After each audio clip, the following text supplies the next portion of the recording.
asking the question betrays your ignorance of the subject matter. It's like, you adopt this like childlike innocence. It's like, okay, what's the supply of dollars? It's like, no, you're not allowed to ask that. Hello, everyone. Welcome back to another episode of Inflated Expectations with me, your host, Allison Reichel, where we bridge the gap between crypto and economics. Today, I'm joined by another very special guest, partner at Castle Island Ventures, co-founder of Coinmetrics, host of On the Brink podcast, and a very avid Twitter user and friend of mine, Nic Carter. Hey everyone, quick Blockworks related announcement, but from August 11th to August 13th of this year, Blockworks is hosting its Bretton Woods The Realignment event at the historic Bretton Woods location in New Hampshire. It's going to be a macro-focused event filled with the best macroeconomists, investors, and macro analysts talking about the future of finance. So if you want to attend and get your tickets at a discounted price, click the link in the description or use the code INFLATED at checkout. I hope to see you there. Hello, Nic. Good morning. Thank you for coming on. Hi, Allison. Hello. How are you doing? Thank you I'm good. Thank you for making me your second guest ever. Yeah. Thanks for joining. There's no second best, but there is a second guest. So we'll see how this goes. I guess for a little bit of background on you, just where, I don't know. I'm sure everybody knows you already, but yes. Maybe share a hidden fact, because you're kind of known as like the Bitcoin energy boy. I think people come to you for advice on that, or there was at least a period where you were asked to talk about that a lot. I would like to not be known as that anymore. Right. Can I shed a reputation? What if I have other interests? This can be your rebranding. Yeah. So, I just wrote one column about it, and then I felt compelled to write like 5 more, but is that sufficient to make me the Bitcoin energy person? I don't think so. I don't know, but it seems people come to you with their questions a lot. Yeah. Even though I'm not actually a miner, I don't have actual expertise in that stuff.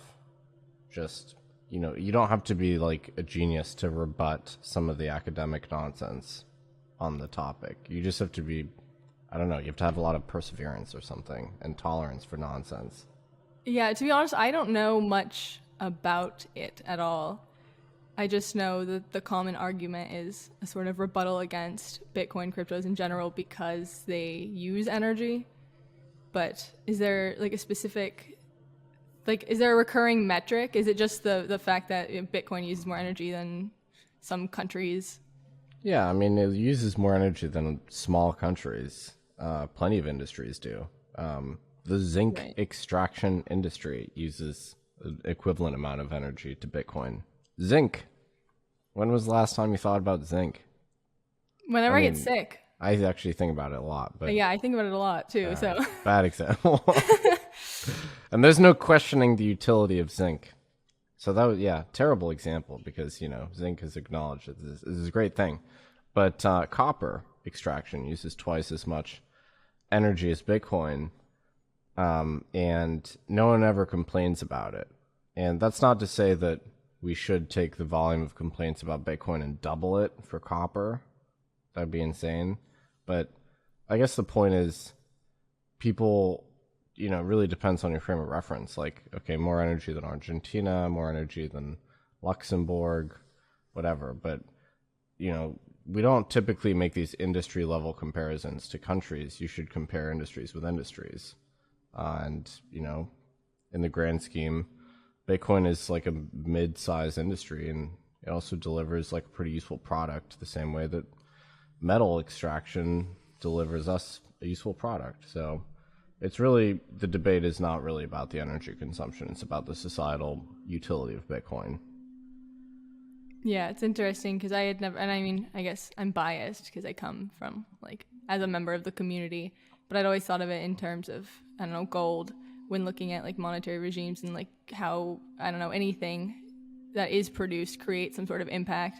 I think there's that common economic saying that's there's an optimal level of pollution. I tweeted this once and got attacked, but it's true. In order to produce anything, you're going to produce waste and subsequently pollution.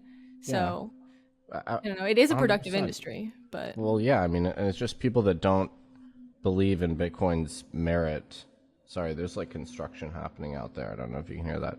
People that don't believe in Bitcoin's core merit dispute its energy bill, but that's just a them problem. It's just their inability to grasp the utility of Bitcoin. 100 million people worldwide have grasped it.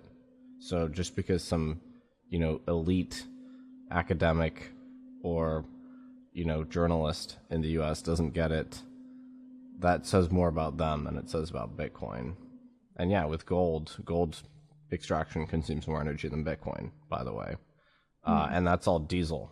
That's not it can't be made renewable unless you have some magical replacement for diesel, which is made of plants or something. Well, I guess, is gasoline made of plants originally? I have no idea. I thought it was made of dead stuff. Dead plants. Yeah, from really back in the day. Anyway, Bitcoin is, fully synthetic, fully electrified, so you can render it more renewable by altering the composition of the energy sources that go into the grid that supports Bitcoin mining. It could, in theory, be 100% renewable. Gold can never be rendered, ecologically sound, because gold involves sifting through tons of earth. Like a high yield gold seam, like gold ore that's considered to be rich, is something like 6 to 10 grams of gold per ton of ore. Think about sifting through a ton of ore and then think about getting, 7 grams of gold out of that. And so that's an immensely disruptive process. You're literally carving holes into the earth. Cyanide is very common in gold extraction, mercury. If you go to any of these strip mines in Africa, where people discover seams of gold, thousands of people will just flock to the area and start mining on an informal basis and just emit this mercury effluent into rivers, basically. And, despite all that, I still think gold is, an incredibly useful resource, right? Mm-hmm. And so it's just, there's costs. And just because a monetary institution isn't, the most obvious thing in terms of the merit it, brings to society, those costs are still probably worth it, because, you're getting a sound money standard out of it. Right. Opportunity cost.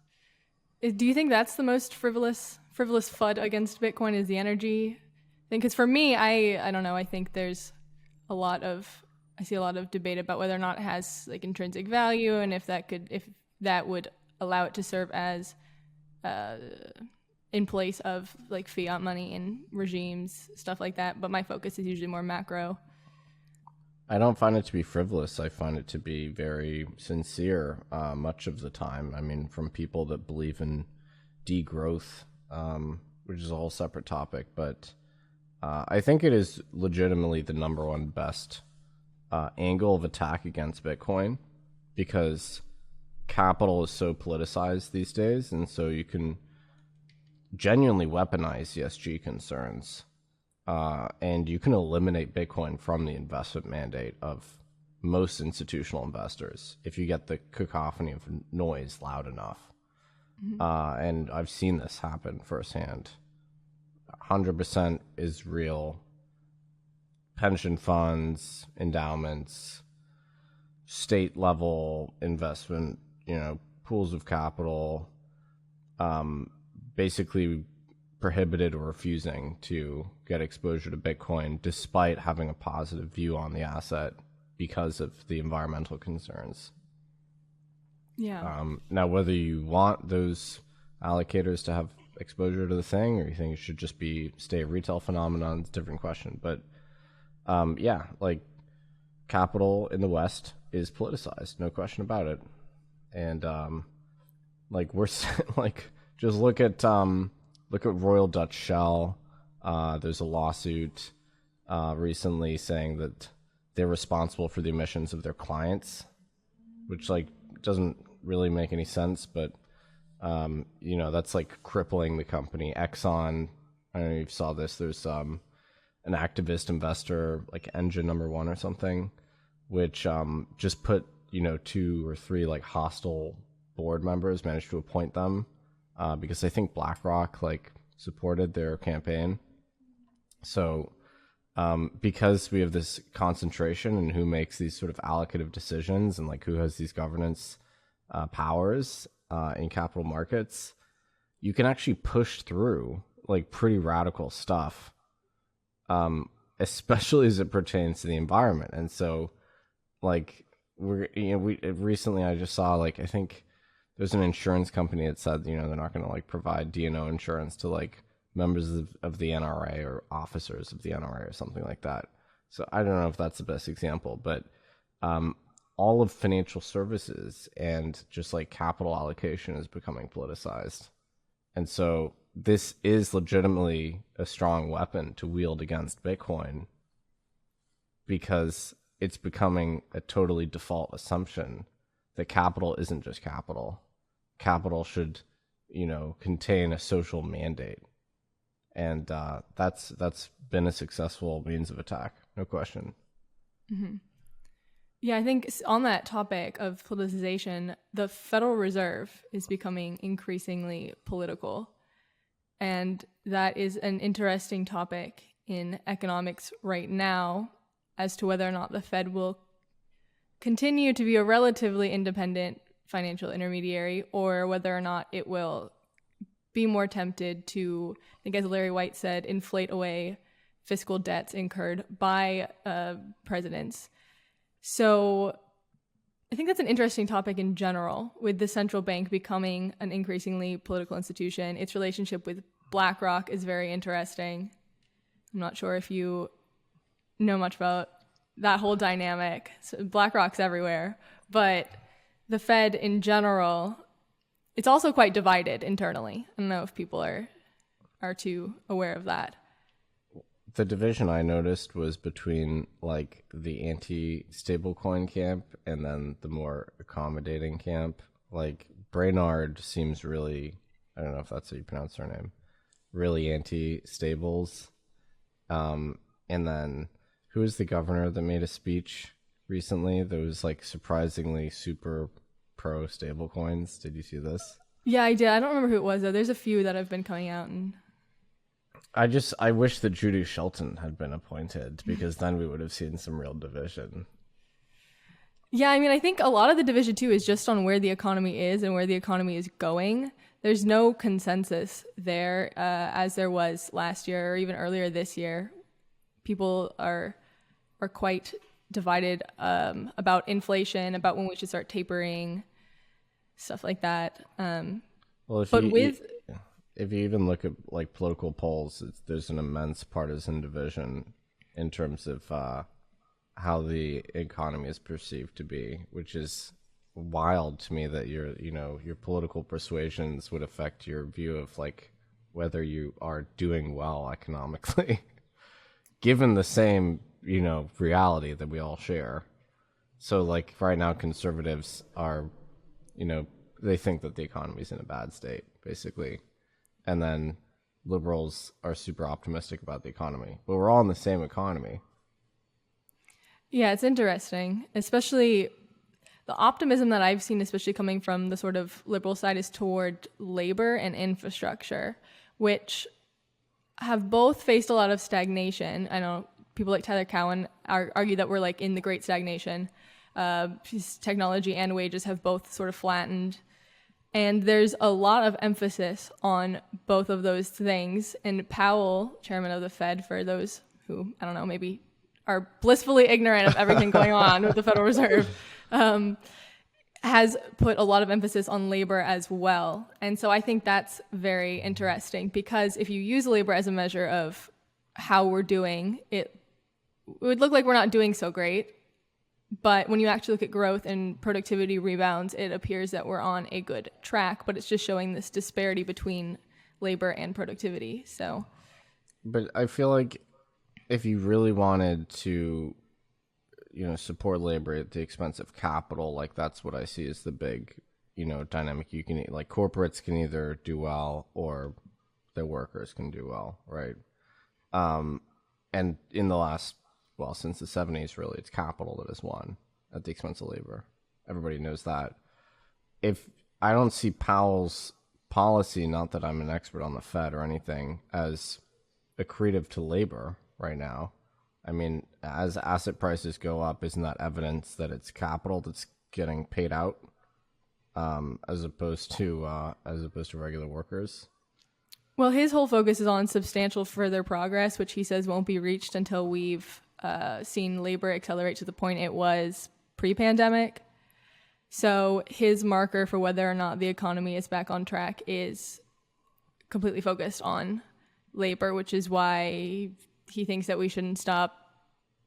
It doesn't really make any sense when you really think about it, but he's fronting his argument with the idea that labor needs to rebound to where it was before, because full employment is the Fed's chief goal right now, as opposed to, with its dual mandate, it's not really looking too much at price stability because it thinks that it's or at least Powell has been speaking for the Fed, saying that it's temporary.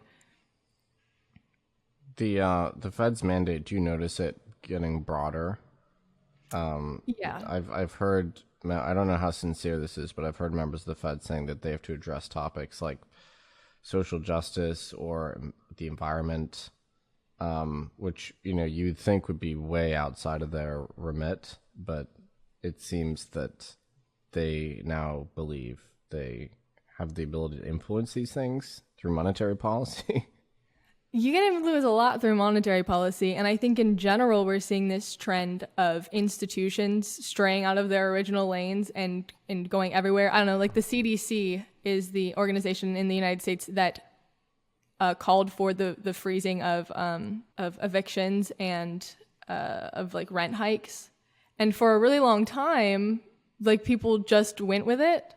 But recently there were a few court rulings that deemed it unconstitutional. The CDC? Yeah, the CD. I actually wrote about this the other day. Control. Yeah, I wrote about this the other day in one of my newsletters because it was, and I had found this on accident because I was just writing about California and how Newsom wants to pay back rents for its tenants because they ended up having somehow California has a budget surplus. Don't know how that happened, but they have a lot of money, and so his idea was to pay all back rents for tenants. And when I was investigating that a bit more, I realized that the reason the freeze that's going to be it expires on July 31st was called for by the CDC. So the CDC did that, which is definitely not a health thing, really. But I saw on some forums, some places, because I really went down a rabbit hole, people were arguing that it is a health issue because not being able to pay rent is a health issue. Everything is a health issue. Yeah, I remember. Yeah. Don't know if I'll get canceled for saying this, but attending protests was seen as part of the healthcare mandate during the Summer of Love last year. Yeah, a lot of things seem to be a health issue. Anything can be a health issue if you think about it hard enough. Veganism is a health issue. Well, that's true. I mean, It is true. Are we talking about that yet, or we can talk about this? This is my expose video. I'm not vegan anymore, but yeah, you told me that I couldn't say anything about that. I decided, I was like, why am I keeping it a secret? I can't front it anymore. Is this the first time you're coming out as a non-vegan? Yeah, this is the first time. There's 6 long years. 6 years? 6 years, yeah. Well, that's right. I mean, we had breakfast. I don't think you ate any meat, though. So I had fish. Oh, you had fish, yeah. I mean, it was smoked salmon. That sounds weird. Like I had fish for breakfast. Yeah, well, some Europeans do. So tell us, what was the... Now I'm the interviewer. What was the... Right. What motivated you to quit being a vegan after half a decade? It was just such a, I don't know. When I first went vegan, there weren't a lot of like alternatives. There weren't a lot of fake meats. There was not a lot of fake cheese, and everything that did exist tasted terrible. So back then I was a lot more focused on, and I had a lot more time back then to cook and, actually look at what I was putting in my body on like a very, very technical scale. To like measure out things, like make sure I was getting the right proteins. And I mean, it wasn't enjoyable back then, I'll say that, because it was, I don't know, I was like eating like lentils and quinoa every day, and it wasn't very tasty. But over time, as more substitutes became available, and I got busier, it became really easy to just, I don't know, get like those microwavable things or get the things you pop in the oven and not really pay attention to like what I was consuming. So, and this is a personal problem. I don't know. And I've heard a lot of vegans talk about this though, so maybe it's not just a personal problem, but I started having like low potassium, low iron, and then I like right when I would fix it, it would like go right back down. And it's just not sustainable. Well, you made the right choice, I think. I actually recently quit being keto, so I don't know how you did that. I had my own dietary journey, but I was keto for like 3 months and then quit. It was impossible. So what can you eat bread when you're keto? No. I mean, God. it's like unbelievably restrictive. Like you're not even meant to have like milk in your coffee or anything. It's terrible. So Well, I'm lactose intolerant, so I won't be going back to dairy, but So you're not going full carnivore, are you? I don't know. So I don't know. I don't know if I could, because it kind of freaks me out. I don't know why, Right. but the thought of like, I don't really care what other people do. I don't know. I started eating fish. It's good. Oh God, I missed fish. I missed crab cakes. Fish is great. I mean, Maryland well, I guess you're not from Maryland, but No, I'm not from Maryland. yeah, could you chow down on like a 22-ounce steak right now? Is that even possible? I think I would get sick. Yeah, probably. I would probably get really sick. Yeah. I probably need one, but I'd probably get really sick. I will say, I would crave steak from time to time. And that was always like my sign that I was low on iron. Yeah, no, that's interesting. Yeah. Are you gonna grill for the for 4th of July? Is that something that you do? I don't know. Maybe. I forgot it was this weekend. Yeah, I mean, this is like the festival of grilling this weekend. It really is. That's what good Americans do. Independence Day. Do you think an independent central bank is achievable? Totally no, absolutely not. No, I'm a cynic about it. I think like you have varying degrees of independence, of course, but I think it was always a myth to believe that central banks were somehow outside of the state apparatus and like unaware of like the goals of the Treasury and somehow not acting in concert with them. I mean, we're seeing debt monetization. It's not like explicit. It's like oblique, it's like subtle. Well, it's not that subtle, but I mean, it's not like foreigners are buying the debt. We know who's buying the debt. So in the UK, I think they have explicit debt monetization, right? If I'm not mistaken. Here it's just implicit. But is there really much of a difference there? I don't see much of a difference. So, I think this is like the classic, like Luke Groman, point. Like the central bank will do what it has to do when we're in an extreme situation like this, where we have an enormous deficit, we have a twin deficit, we have an enormous debt to GDP ratio, and the fiscal position needs to be reset. I know FinTwit's not going to like me for saying that.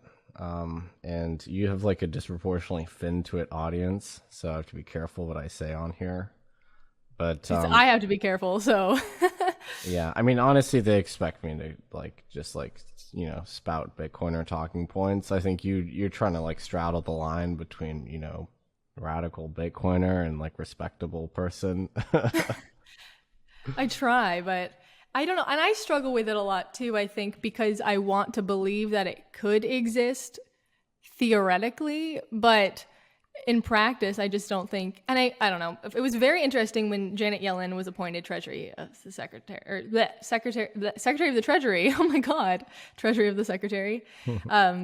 So yeah, that was really interesting to me, and the sort of role she's taken on, especially with a lot of the comments she makes. Yeah, it's interesting because she doesn't have to be as careful now that she's not chairman of the Federal Reserve. But I mean, isn't that evidence for the fact that there's no real distinction, no real separation? The fact there's this tight revolving door between the two institutions. Yes, definitely. Right. Yeah, I mean, she's the one who called for Congress to raise the debt ceiling. So.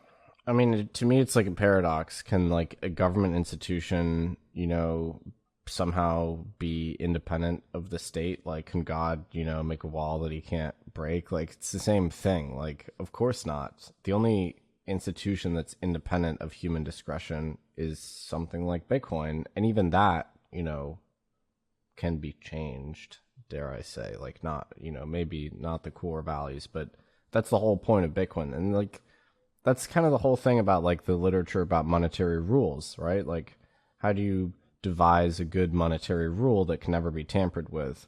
Well, you can't, because all monetary rules are beholden to political discretion to the extent that they're implemented by a state. And so you can have like a commodity-based, monetary system, which the rule becomes a function of like nature and like your ability to pull rocks out of the ground. But yeah, like all state-based monetary rules are doomed to fail. And so we have the first non-discretionary monetary standard ever. And it's a non-state system. And even then, like, we're going to be fighting over keeping the rules intact, I'm sure. Like, if Bitcoin gets big enough, we'll have like a neo William Jennings Bryan that, takes this like populist campaign to like increase the supply of Bitcoin. Because, we need to like bail out the debtors or whatever. And so there'll be like 30 years from now, we'll have like a Bitcoin Jennings Bryan who will like come around and be like, yeah, no, we have to change the monetary policy, and maybe he'll succeed. I don't know.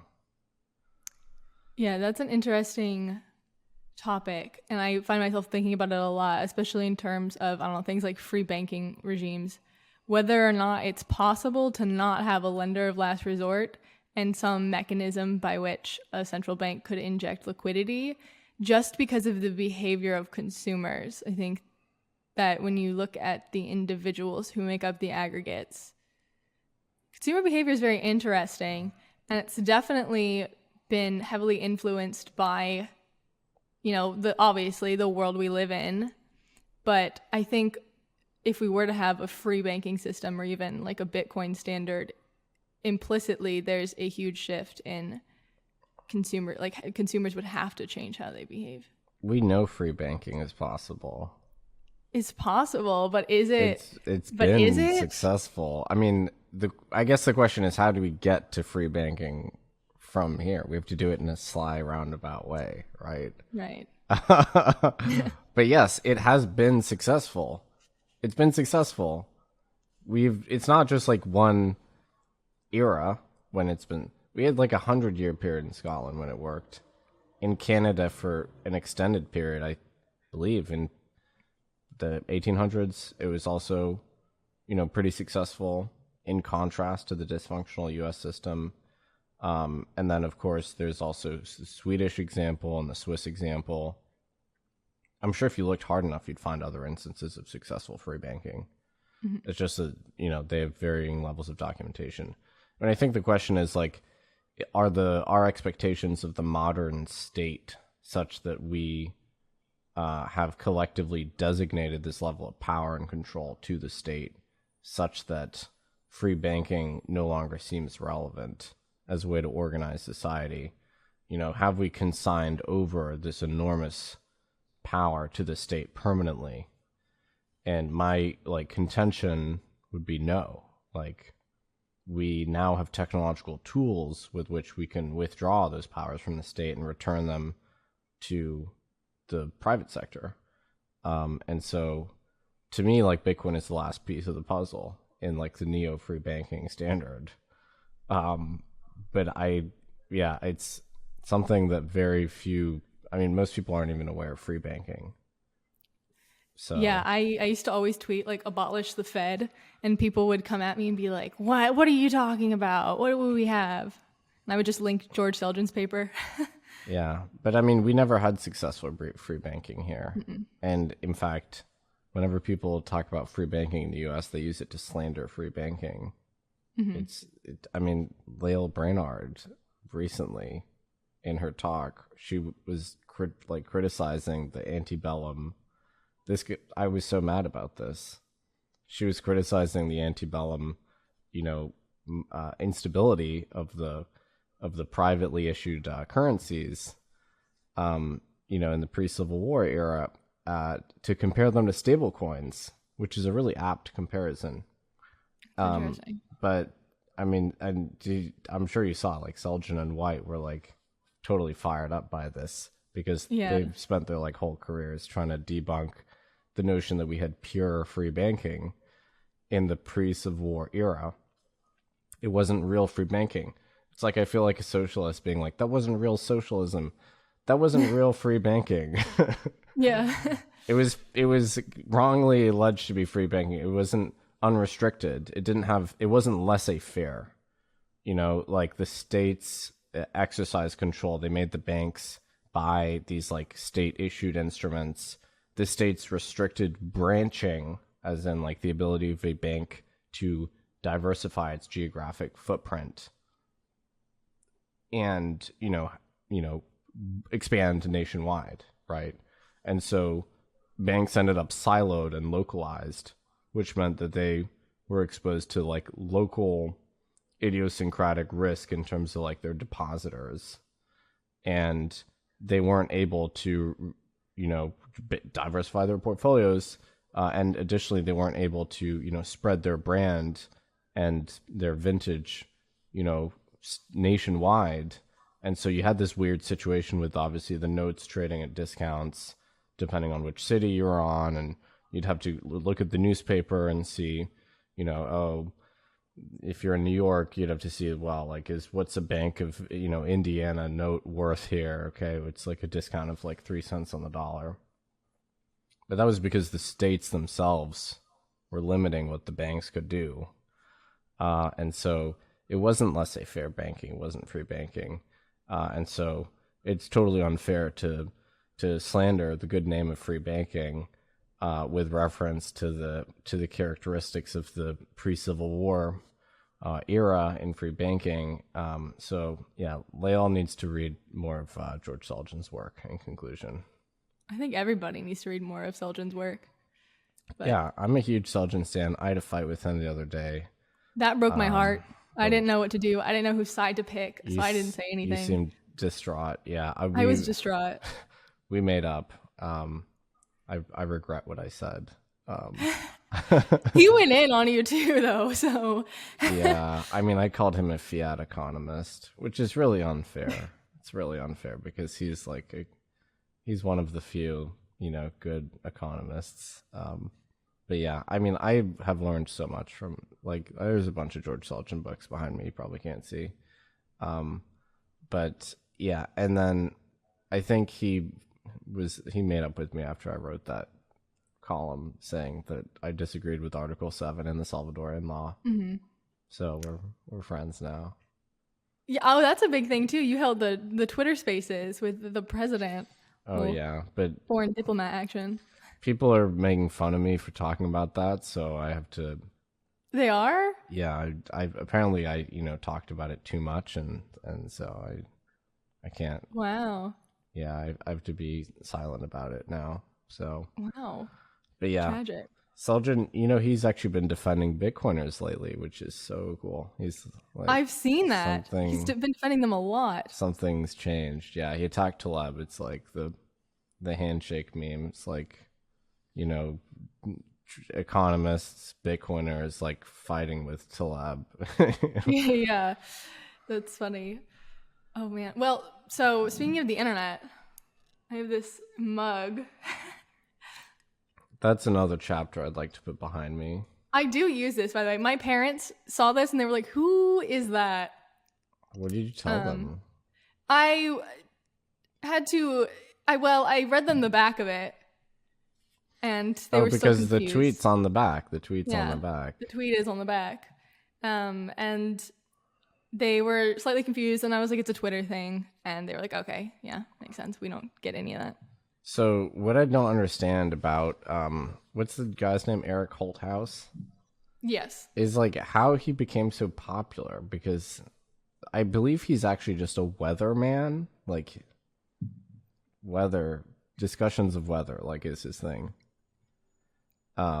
So how is there that much demand for that kind of content? I don't know, but I just think like the range in this tweet about you, like these are the libertarian nerds who are currently torching our planet's clean energy for fun and profit. By any definition, they are some of the most violent people on Earth. There's a lot in there. Putting vulnerable and marginalized people's lives at risk for their own wealth. But like, it just starts off by being like, oh, haha, he's a libertarian nerd. And then it's like, you're torching the planet. Like, okay. I mean, I'm not even a libertarian. I don't know. He can't. I get that all the time too, though. People call me a libertarian. Because you're all like the time. Cato affiliated. You're Cato proximate. By association. Adjacent. I was actually supposed to have a written piece come out in one of Cato's things, like in print. And that sort of, I moved away from that a bit, but. Why? But I need to be an official libertarian. Right. And I already get the libertarian flack, the Austrian stuff, which I am not an Austrian economist, by the way.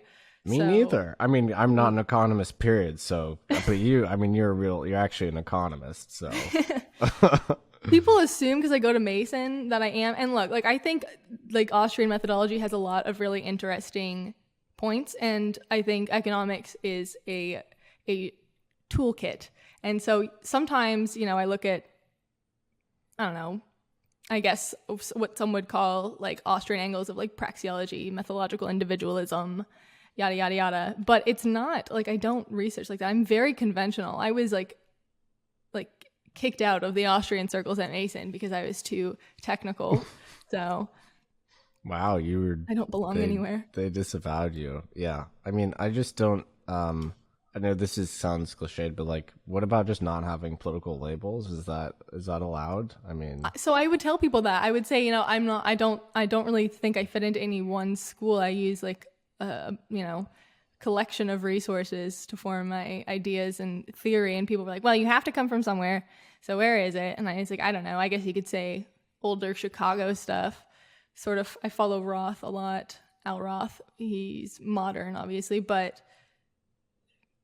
I guess that's where most of my stuff comes from. I was doing a lot of IO stuff using like Williamson and Hart. Oliver Williamson, who died last year, or was it this year? I think it was last year. Very sad. But yeah, I don't know. Austrians, and people love to hate on Austrian economics too. And so I just get all the heat. I learned about Austrian economics from Bitcoin. Like, really? Because of the Nakamoto Institute. Interesting. They referenced all the Austrian literature. I'm like, okay, well, all these smart Bitcoiners are always talking about it. I guess I should learn what it is. I didn't do economics in school. I actually don't tell anyone, but I like basically failed economics. Don't tell anyone, but your FinTwit followers are gonna love that. They're gonna be they're probably gonna collect that. I chose economics randomly as my degree in undergrad. Literally did not know a thing about economics. Clicked a random button on a screen, and here I am. So, wow. I think, you know. And you're doing an econ PhD. Yeah, I got my master's. So it just so happened that the thing you like threw a dart at, you know, the syllabus, and you picked economics. It turned out that you had a real knack for it. Yeah, it turned out that it was actually something I was very interested in. I can thank Thomas Ristisi for that. So you used to be all about planes and airports. That was like your prior brand. And then you jettisoned that. But I actually think you should go, not that you should go back to it, but it was great. I liked the plane chatter. Yeah, I miss it so much. My Robin Hansen actually emailed me yesterday, like no subject, no message body, just a link to a paper on airports that came out of Chicago, I think, on airline competition. It was a very interesting field, and I talked about this a long time ago, but I did it to get closer to my dad because they had moved back to California and I missed him, and you know, he's managing safety at an airport. So I was like, well, if I, you know, say that I'm going back for research meetings, then nobody can say, you know, oh, I always, you know, going back home, you're on a PhD, you need to, you know, focus and be lonely like the rest of us. So I started going back for that, and he would take me to the airport, and I would meet with Southwest. I would always go down to their command center on the tarmac and Wow. look at operations and stuff. And then I ended up realizing it was super interesting. So I don't know. I'm trying to find a way to like integrate it into stuff I'm doing now. It's just so difficult because there's so much. Like when I was still doing all the research on airlines, and granted, I was taking like, engineering classes on air transportation, very technical engineering classes too. Like now I know how engines work and stuff. I was running like Python models on efficiency for flying aircraft with different engines and whatnot.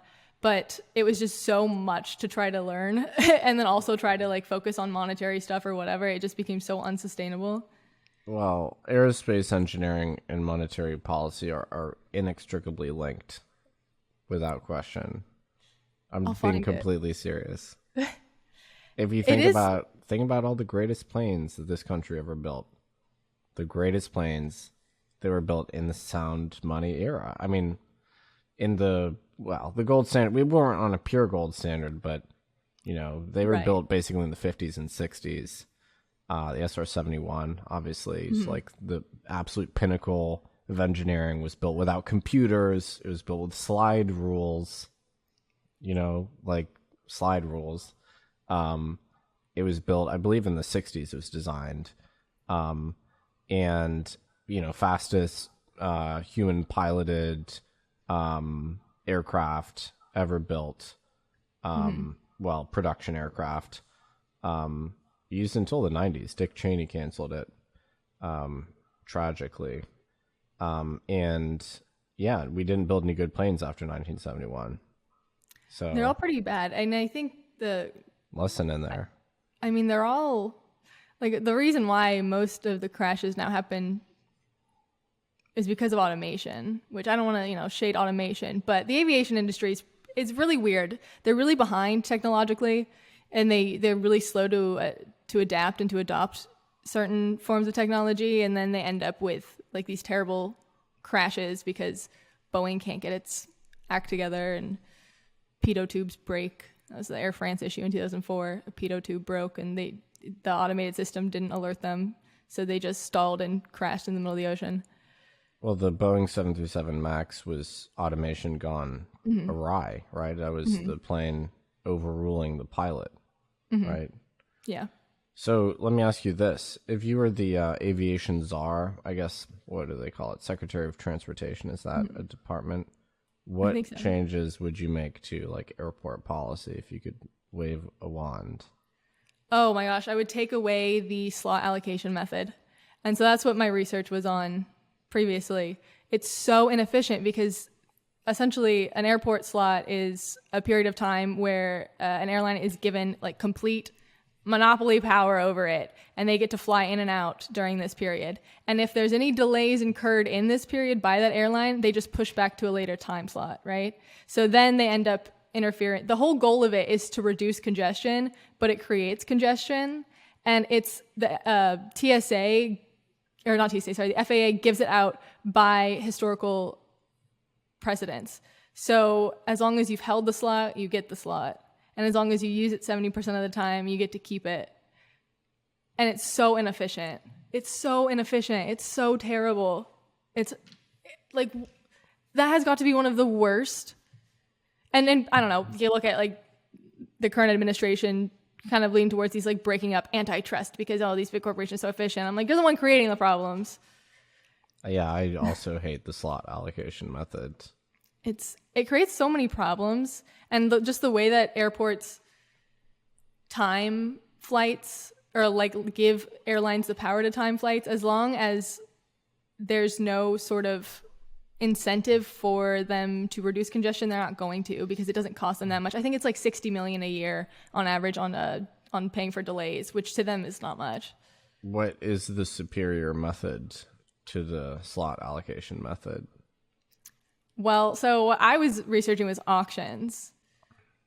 But that sounds like the crypto auction theory could like get pretty dense. And then I was like, oh, what if there was a betting market so I was creating like a model that would essentially like predict levels of efficiency based on, it was like a nested model that like could parse out whether or not you caused delays to like yourself or to others, and then whether or not those were seeping into other airports, whatnot. I don't know. So, what kind of auction do you think is most suitable for the so airports? I had given up at that point. I hadn't gotten the answer yet. That's, yeah. I mean, we love auctions. Well, Yeah. I think all economists like auctions, probably. Yeah, they're great. What's your favorite kind of auction? I don't know if I have a favorite. I think Vickery auctions are pretty cool. Bakery auctions. I don't know, because I had a hard time. I think in game theory, like the game theory of sealed bid auctions in general is interesting because there's a lot of error in assumption. We see them in being deployed in Handshake, I think, successfully. Although the biggest problem, I think, is really that no one understands how it works. And so, you know, that's kind of a problem in its own right. So I think sometimes economists assume that, you know, their intricate schemes are like comprehensible, and you have to include some like tolerance for the fact that market participants just don't understand the system. Yeah, that is the issue I see in game theory a lot in general, is just assuming that the participants are like very smart and very aware of what's going on when it's not necessarily the case. So, what was meant to be the topic of this podcast? I feel like we didn't actually hit on any single topic. Yeah, and just general, like a lot of things. I think Fed stuff. Yeah, I'm totally not I try to pay as little attention to the Fed as possible because that institution to me is not credible. And, you know, I think there's this fallacy of like trying to reform institutions instead of just obviously building, like, good new institutions don't emerge because you successfully push through reform through the old one, right? Mm-hmm. That's my big critique of like what I call the incrementalist camp, as in, you know, people that, you know, think our current system can be fixed if only we were to target end GDP or something. You know, if we write enough white Scott papers Sumner. and you know, just like persuade the powers that be to adopt a different model. You know, like my view has always been, it's far more impactful to build a competing institution from the ground up that will apply pressure to the existing institution. And obviously that's what I think Bitcoin does. It just exposes the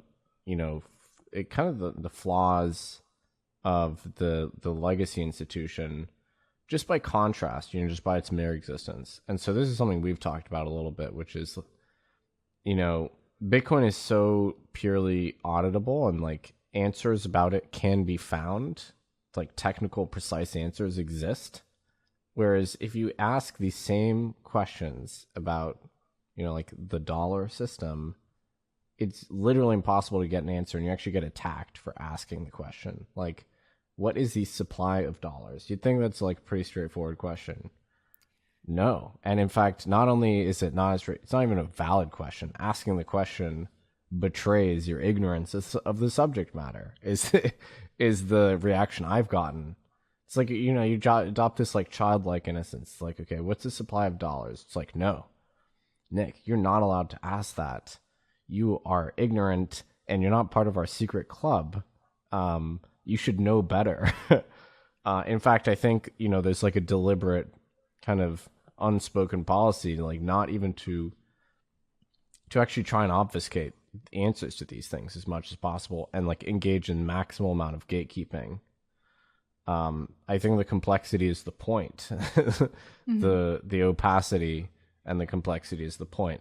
Like, what's the rate of creation of new dollars? What metric should I use to evaluate inflation? Like, you know, what's the supply? Like, you can't get answers to these things. You could ask like 100 different economists and not you know, get 100 different answers. Whereas like with Bitcoin, you can, literally just run a command and find the supply. And you could also do some basic analysis and find like the current active supply, like supply active in like the last 12 months or something. So to me, that's like the beauty of Bitcoin, is just like it really exposes the complexity and Byzantine nature of like, its alternative. Yeah, it's interesting you say the thing about audits. Actually, I just remembered this. Somebody DM'd me this morning saying that you mentioned to them that I might be able to help them look for a source about how hard it is to audit the Fed's total dollar supply. And again, with CPI, PC, it's like you really use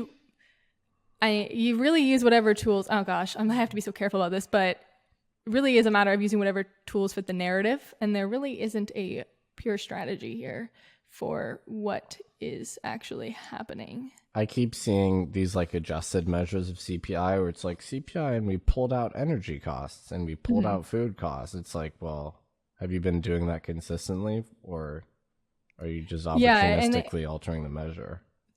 To be fair, they have. Like, it's always kind of been that way, which makes it skewed. And then it's always only for urban consumers. And then if you look at people who don't live in cities, it's very different. And then if you look at all consumers, it's different. So it's very hard to find an accurate measure. I guess it just, if any, because like the actual CPI measure itself is like this is like a bundle of assumptions. I'm not going to say that, CPI is fake, or, like we should switch to the Chapwood index or like shadow stats or whatever. But what I will say about CPI is that it contains so many nested assumptions. It's very hard to actually audit like how it is devised. Like there's regressions in there determining how much better a mobile phone is today as opposed to 10 years ago. That's included in CPI. That's so unbelievably complex. And so could like a regular person like look at the guts of CPI and like see how it's determined? Like, absolutely not. I'm not even sure that the CPI code is available anywhere. Is it like on GitHub or something? I don't think so. I think it's like pretty internal. Yeah. So I would say that's actually my critique of CPI. Not that it's like wrong or like doesn't track reality, or like definitely I think asset prices also matter, and it's not unambiguously good that asset prices go up. There's a whole discussion we had about that, but that CPI is so unauditable that of course you're going to get a lot of internet cranks and Bitcoiners that reject it because it's the most complex thing ever, and there's so much gatekeeping around it.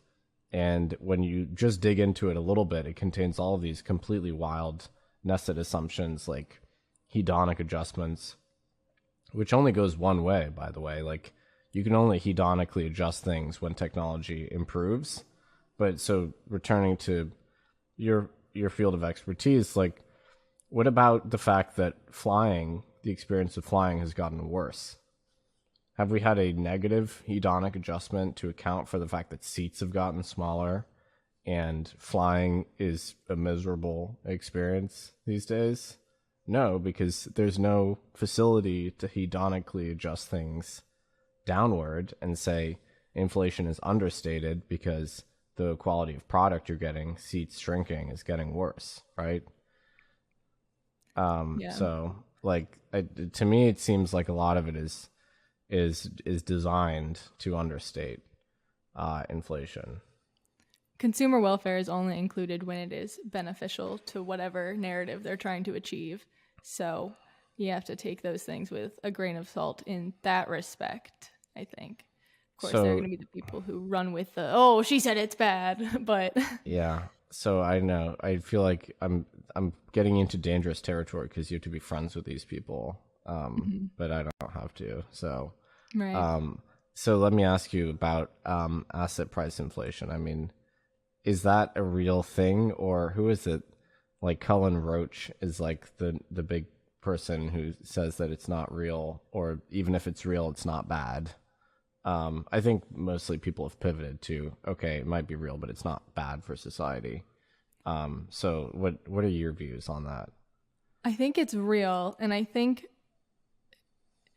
it's hard to tell whether or not it's bad at this point in time, but I think it's inevitably going to burst.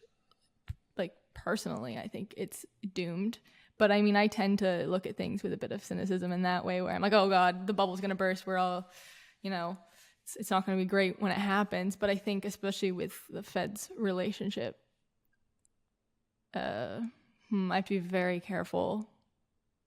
See, you're gonna have to become more untethered if you're gonna do a podcast. Right? Yeah. Do I want to be unhinged? You can't guard your words. That's the whole point. This is your show. You can say whatever you want. Well, I think it exists, and I don't think it's great. And I think it exists because of current mechanisms in place. And one day these mechanisms will expire, and we will realize that we've gotten ourselves into a very sticky situation. So I see it as one, there's the inequality narrative, right? So wealthy people own financial assets, middle class owns fewer, but some, and then obviously the working class basically owns none. And so financial asset prices go up, then inequality increases. That's I don't know if you can really contest that, which is obviously why we see more discussion around capital gains tax and things like that, because now the government is trying to remediate the inequality, which, in my opinion, they caused through, this relationship between monetary policy and financial asset prices, which I don't know if you can dispute that anymore. I mean, does anyone actually dispute that QE affects financial asset prices, at least? I've seen some arguments. People are still disputing it. Yeah, but I don't think it's not very common. It's not the conventional argument anymore. So, there's that. There's the fact that if asset prices increase, inequality increases, and there are political constraints to inequality. Arthur Hayes said this in a great recent blog post, that inequality ends when a revolution occurs, right? That's a way to reset society, right? Like heads on pikes kind of thing. And nobody wants to talk about that. I think economists wants to stay within the domain of policy. I wrote about that the other day. Oh, maybe I'm just channeling your newsletter. But nobody wants to talk about the fact that this isn't just numbers on a spreadsheet, but this is people's lives and people's perception of society. And society can have these sharp breaks from time to time. Mm-hmm. So I think, and if you read Peter Turchin, you read any of these longer, you zoom out a little bit and you look at the longer cycle of history, the progression is not always towards things getting better, it's cyclical, it's this never ending conflict between labor and capital. And capital has had the best 70 years ever. And labor has had a terrible, last 50 years. And so we're at something like a Gilded Age equivalent, or at a neo-Gilded Age. I think the real ultimate constraint is not something that can be put into a model, but it's just people completely snapping and, embracing socialism or effectively demanding expropriation. And so a lot of the policy changes I see these days are very belated attempts to try and favor labor instead of capital. But it seems much too little, much too late. And also, during all of this, asset prices continue to go up. So, in the pandemic, the richest, 0.01 made billions and billions and billions of dollars. And the worst off did terribly. Of course, then there was the deliberate policy move to sort of appease the working classes with transfer payments and things like that. But is that enough to offset the continued, chasm in society from asset prices, supporting the super wealthy? I don't know if it's enough. Yeah, I'm not sure what the solution or the answer is, but definitely was interesting to see during a period of deflation, sort of everybody moved to assets, which is like, it's interesting because prior we probably would have seen money hoarding, but now we're seeing, people look towards investment, so which is, maybe it is a structural shift. There probably are elements of longevity where people maybe just are changing. There's a shifting consumer behavior. Well, I mean, I don't want to like say Weimar, but I'll say Weimar. Like during Weimar, everyone became a currency speculator. Everyone became a stock market speculator because they felt and realized intuitively that the mark was being debased.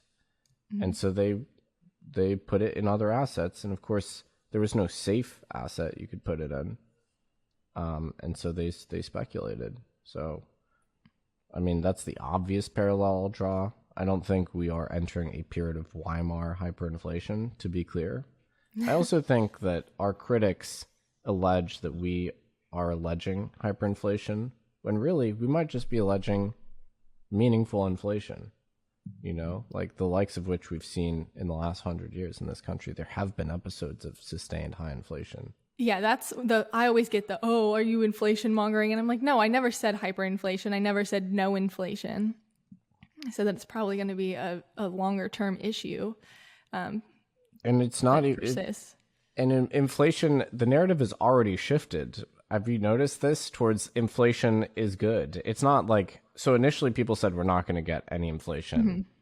Those people obviously have been wrong because we're getting inflation, which is not only like, okay, they guided us like, oh yeah, it's the base effects like year over year, it's you got to look at May 2020 and like all these, like we're running hotter than was expected. So there's that. It's like, okay, we'll see if it's transitory. Give us 2 quarters. We'll see if it's transitory. Okay, well, the quarters are rolling in. We'll see, I'm ready. Q4, I'm waiting. We'll see. We'll see if it's transitory. I don't think it is, but but now the narrative has shifted, right? Like now inflation's actually good.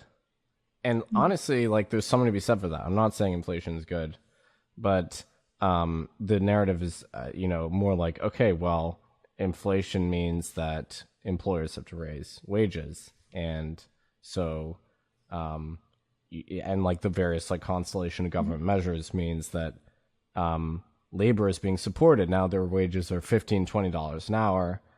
And when there's a labor shortage, they have to keep hiking, wages. And so that's great. And inflation erodes away, in theory, in some context, the value of financial assets. So inflation is a way of resetting society, which is true.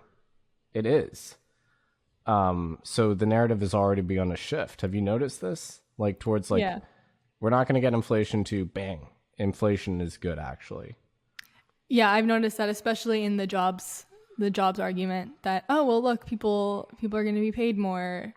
You're going to see wages increase, and, wages haven't increased, and wages are tied to productivity, and blah, blah, blah, blah. And, oh, look, periods of growth are tied to inflation. Ooh, which isn't really true. But it's definitely something I've seen. It is interesting because it was, for a while, oh God, it's terrible, but don't worry, we're not going to get it. And now it's, oh, well, it's here, but it's actually a really good thing. It's good. It's good. Yeah.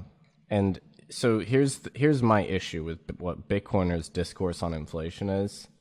I know you didn't ask, but here's my issue. Bitcoiners have this incredibly naive model of inflation hurting off the worst off in society, which is actually not really necessarily the case. Mm-hmm. The worst in society, the most disempowered, are like sell their labor for money, and they don't have lots of savings. Of course, when like food is a greater component of their income, so if like food prices rise really quickly out of step with their income, then it is a regressive tax. But for the most part, their wage is going to be adjusted, as inflation picks up. It's like, there might be some frictions, might be out of step with the rate of inflation, but like, they in theory will be able to, have their like the value of their labor adjusted. I think it's the middle class that suffers the most from inflation. I agree. They, own, like, first of all, inflation tends to hurt the price of financial assets. It's not guaranteed, like higher inflation, like periods of rising inflation tend to hurt the price of financial assets. So, their pension funds are going to be affected by that, especially if like inflation runs ahead of interest rates. If they're out of step, then pension funds, which have to own like treasuries, things like that, they're going to suffer. If they are on a fixed income, like a salary, like if they're a salaried worker, that's not going to adjust in real time, right? Like their salary is negotiated once a year. And if you look, again, not to talk about Weimar, I know that's like such a cliche. If you look at Weimar, it was this bifurcated effect where you had the very wealthy industrialists, which did unbelievably well, like took over society basically. And then you had the working classes, which for a time did really well too. And it was the middle class, the professional classes, like the professors, the teachers, the doctors, which were absolutely crushed because their salaries were not really adjusted in real time. And so it was the middle class, basically, that were immiserated by rising inflation. And I actually think that's like more likely, but that's not as simple a narrative. So, but that's my issue with the way Bitcoiners talk about inflation, basically, is the Bitcoin critics actually have a point when they say like inflation isn't necessarily that bad for, the working classes. Yeah, I think I have a similar problem with that sort of story. And then also with just the hyperinflation narrative in general, it's a symptom of a bigger problem, but a lot of people don't really understand that. It's not the causal mechanism that leads to the deterioration of institutions. It's a result of it. So I always tell people, this is what I wrote about the other day. I was like, if we see hyperinflation, you're going to be fighting for your lives, trying to, find food and shelter, not going to be worried about your Bitcoins. It's probably not something. I mean, hey, if you want a revolution, like that's the way to go. We're all going to be poor together. And then, you rebuild from the rubble. But just so you know what you're calling for maybe isn't the best, most efficient. Solution. I mean, yeah. And like in the case of Weimar, I mean, there have been other hyperinflation. There have been other. Venezuela. I mean, there have been, 50 documented, like a hyperinflation, like technically the definition is a 50% month over month rise in consumer prices. Mm-hmm. So Steve Hanke, for all his flaws, Steve Hanke has assembled a good list of hyperinflations. I'm going to give the man some credit. I think, being able to stuff. I generally like his work, and people that turn a blind eye to someone's work just because they don't like their stance on Bitcoin are insane, because most people are against Bitcoin. Mm-hmm. Like most people out there in the world. So if you can only learn from people that are pro Bitcoin, you're just going to limit your, total addressable market of facts and, learnings to like a tiny pool. Mm-hmm. That's just insane. So you have to tolerate people's like, hatred of Bitcoin and also just put that aside and, get the good stuff from them. So Hanke, I'm totally going to, benefit from his work, even if he really despises Bitcoin. You can't wall yourself off like that. He does have some good stuff. I'll give him that. But to wrap up, I went to Twitter, to ask some questions. Oh yeah. To ask the people what they want to hear. What do the people want? Okay, somebody asked, "Who's more handsome, you or Niraj?" That was a question that actually came from within my organization. So, do you have any comment? Because Lily, on the first episode, said that the two most eligible bachelors on crypto Twitter. Well, you'll have to listen to that to hear. You can't trick me into listening to that episode. Is that what she said, me, Niraj? I don't know. I suddenly can't remember. But neither you nor her nor crypto Twitter know if we're actually bachelors or not, to be clear. This is true. nobody does know, but it's, speculation. Yeah, it goes with the territory, I suppose. It does. Niraj actually had a question. It's to know more about your daily affirmations, beliefs on aquafarians, and energetic alignment with mer people. There's no such thing as a coincidence. Yeah. There's no such thing as a coincidence.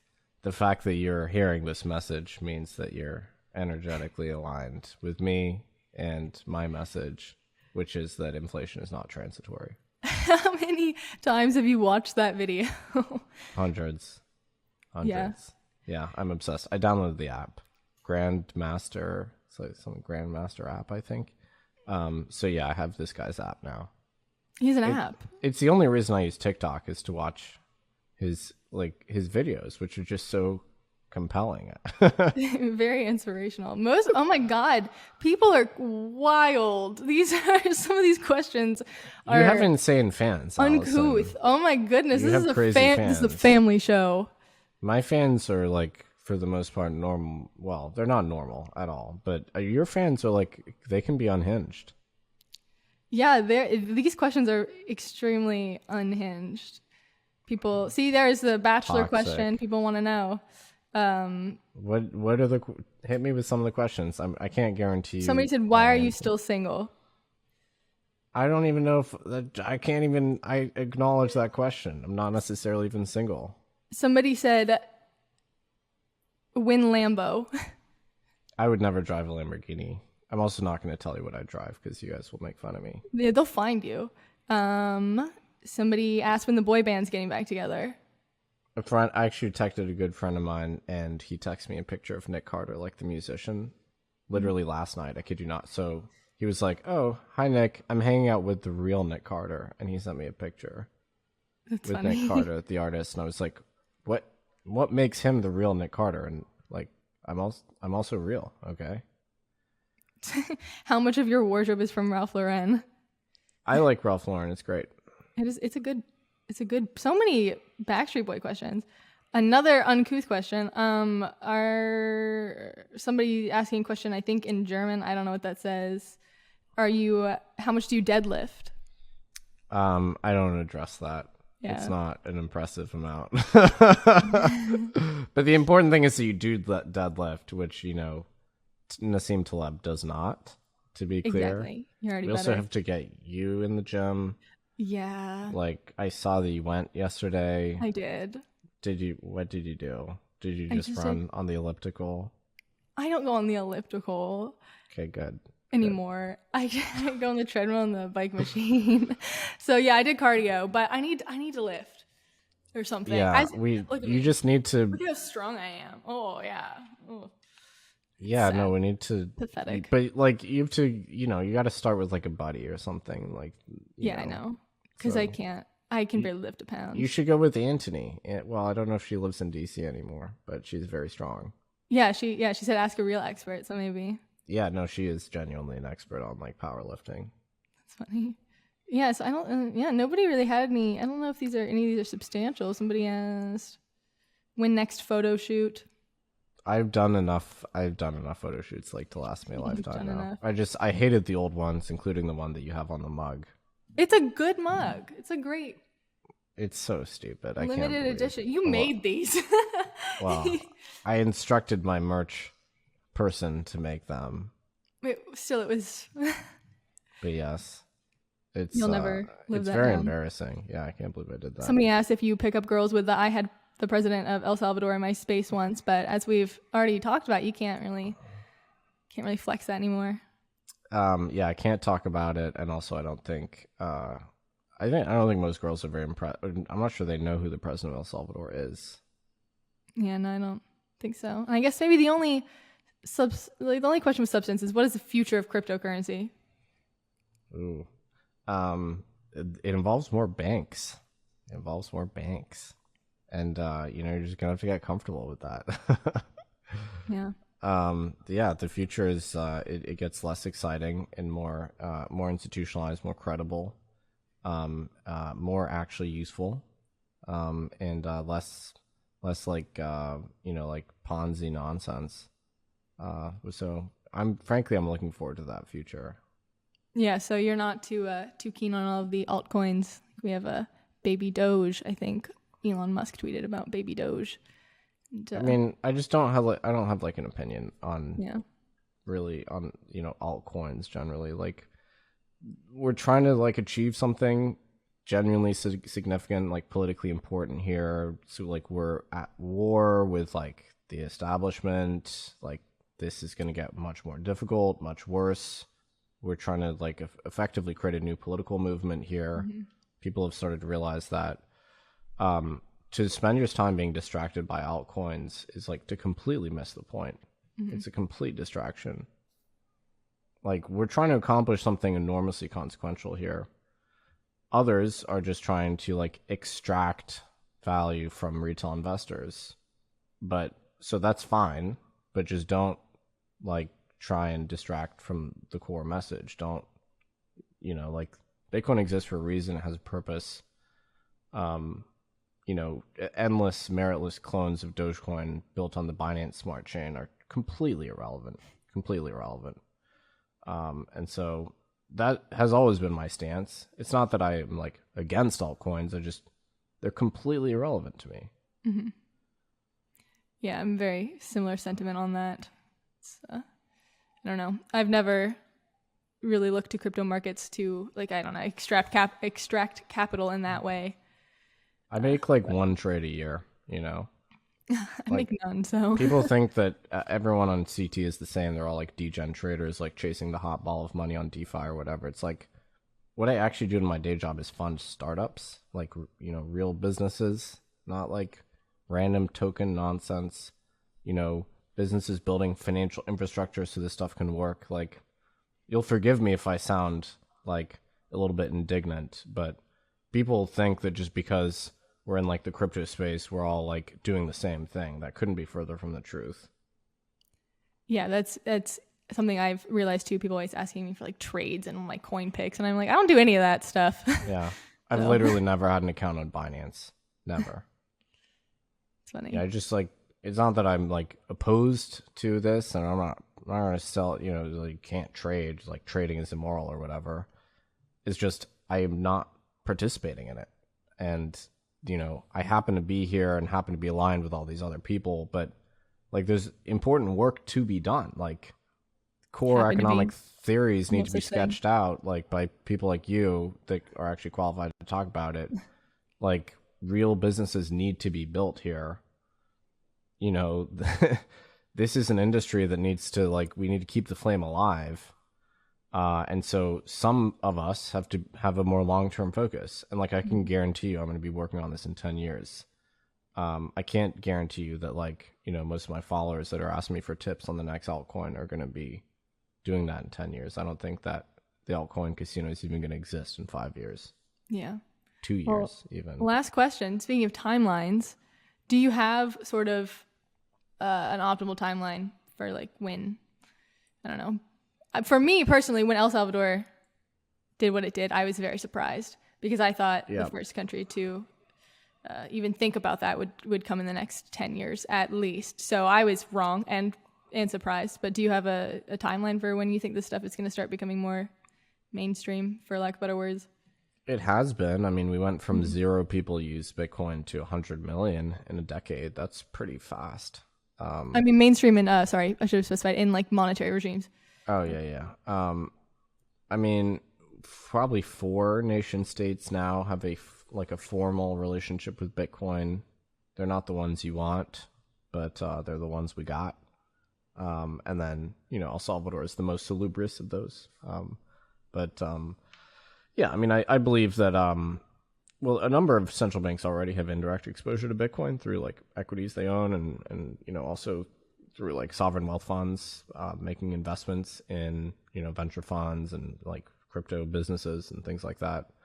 But in terms of adding Bitcoin to your FX reserves explicitly, that's kind of that's what I expected. I think it'll happen the next 5 years. We'll see a couple dozen central banks do it, especially as the dollar, it looks to be imperiled. If you listen to Bukele, what does he always talk about? You have to read between the lines with him. Mm-hmm. he talks about the dollar being issued to serve Americans, right? Transfer payments, like print tons and tons of dollars, use it to provide bailouts to Americans, fund American lifestyles with the issuance of the dollar. But of course, most dollars are held overseas. Everybody bears the brunt of inflation in the dollar. Salvadorians do, right? Like a dollarized country. Mm-hmm. And so I think that's part of his motivation is just ridding himself of that dependency. And I think he's, I think anybody that utilizes the dollar that isn't receiving any income from the U.S. government, it also feels this as well, which is like, well, there's like clearly a hierarchical system and we're at the bottom of the heap here. We bear the cost of inflation, not the benefits of it. So it's basically a redistribution of wealth. And so I think various nation states that own dollar assets, own treasuries, they're going to read Lynn Alden's piece and be like, okay, well, like, look what happened in the 40s to anybody that owned treasuries. Look what happens when you pull that debt to GDP ratio down. People that own dollars and dollar assets get crushed. They get totally crushed. So yeah, I think Bitcoin's an alternative. Gold's another alternative. Central banks are stacking on gold right now. China is clearly divesting themselves of dollar assets and, well, dollars themselves, treasuries, and they're buying up other hard assets. Mm-hmm. Russia is, changing the composition of their reserves too. So like a lot of these central banks are looking ahead, and they're it's not like the dollar is going to be eliminated as a global reserve or anything like that, but is its influence going to be less 10 years from now? For sure. Oh, yeah. And it already is. I mean, it already hit its 25-year low as a share of foreign reserve banks. So there we go. And yeah, I think if you're a central bank, you're thinking about all your options right now. Bitcoin is like a very outside option. It's like a crazy option, but it won't be as crazy in 5 years' time. Yeah. I think it's a sensible timeline. Very, very good discussion. Lots of broad topics were covered. I think we were pretty sensible. You can't go yet because when I stop this, we have to wait for it to upload. But oh yeah, thanks for coming. Yes, my pleasure, Allison. This is great. This is a great conversation. I'll have to have you on when I have a better mic. Yeah, for the audience, I did instruct Allison to improve her podcasting setup, but she didn't listen to me. He did try, but it's coming. Don't worry. And where can they find you? If they haven't found you already. On Twitter. I also have a personal website. All my stuff is on there. NicCarter.info. NicCarter.info and Nic 2_ Carter on Twitter. That's you correct. Anywhere else? You on TikTok? I don't really post on there. Maybe I should.